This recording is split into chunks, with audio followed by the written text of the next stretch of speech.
this Veterans Day, a local police chief, a combat tank commander, now serves as the Riviera Beach police chief. Chief Michael Coleman took a stroll with me last week to talk about his new mission to turn his city's reputation around. And you may be surprised by the weapon he's choosing to win that battle. One of my soldiers died. It was his service to our country. I look at my flag differently from most people. Where Riviera Beach Police Chief Michael Coleman found much of his resolve. I honor the colors red, white, and blue because I know what people that I serve with, what they did for that, just to honor that flag. As a former combat Army tank commander, Chief Coleman now has a new mission, wearing the badge as top cop in Riviera Beach. I love my flags. I'm a Medal of Valor winner in military. I like peace now. Since taking office 2 years ago, Coleman has painted a vision to clean up his city. I don't believe in all data, but we had a reputation.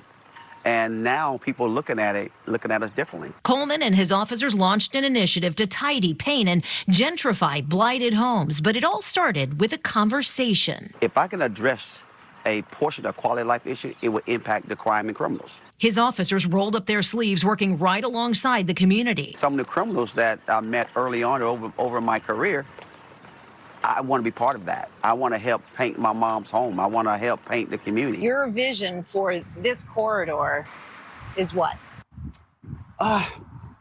Vibrant people walking around, vibrant flowers, activity, a park, kids on the park, riding scooters, segways. I want peace. I want people to feel safe in Riviera Beach. But Chief Coleman knows about these headlines too. In the last 5 years, the city of Riviera Beach topped the list for crime in Florida, and at one point was among the highest in the country. The data was out there, ranked #1 several years later, now at 5. 5 still isn't great, still in the top 10. It's not great, but I took the #1 personally. I took it personally because it's a reflection on my leadership, or our leadership. Now, what we need to do, the data's out there, so what we need to do as a leadership team to fix it. So #5 is a trend downward.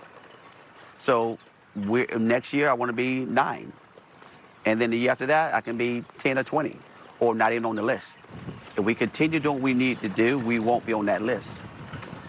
That's your goal. That's my goal. And the weapon of choice, conversation. He says a dialogue with the residents. Chief Coleman hosting a series of community meetings, bringing together police, city leaders, business owners, and residents. Everyone in Riviera Beach is invited. That meeting, the first one anyway, tomorrow night, November 12th, right there at the Marina Event Center. Runs from 6 until 8 p.m. They do have a guest speaker kicking things off, author Dwayne Bryant. Chief Coleman also told me that he is starting a restorative justice program in that city. It was inspired by that terrible story we aired here on WPTV about 2 weeks ago, that middle schooler attacked while walking home from school. That initiative is all part of this community policing conversation.